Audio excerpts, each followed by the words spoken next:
Sip, sip, sip. We back at it again. Today is talking about National Black History Month. So Project 2025, is in full effect, and there are a lot of things that they're doing.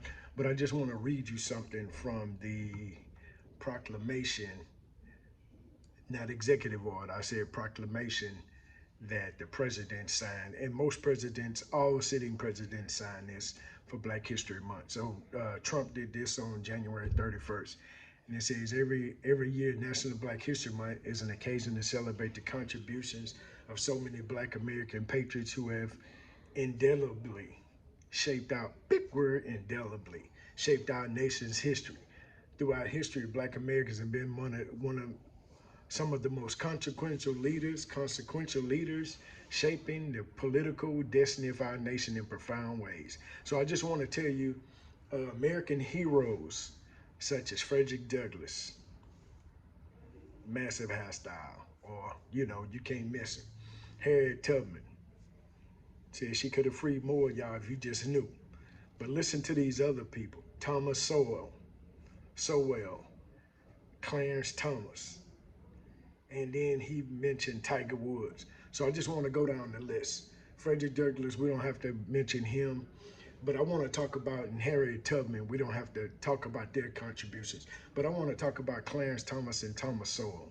So Clarence Thomas is, of course, a justice of the Supreme Court justice, but also he was one of those ones that said that Black people, and I'm gonna tell you, I'm gonna show you why they put these people in there, because the agenda is to push not this, but to push the other stuff. They did away with DEI and all this other stuff. So I'm gonna just show you something right here.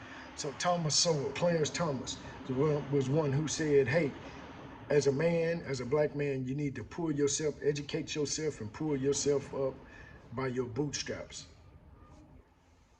That's fine and dandy. That's good. I believe that too. But also, he's a recipient of white paternalism, where he's getting money from white billionaires, and they pulling his co-strings on the tail end, on the back end. But they put him in here. So really, is he for Black America, or is he secretly playing for the other team? Now there's Sowell, Thomas. Uh, yeah, so Thomas Sowell.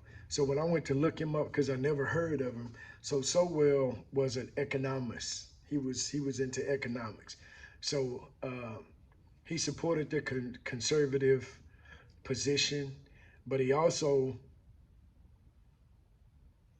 served, or he was criticizing Black civil rights figures back in the day. So I think he just died in 2021, 2020 or 2021.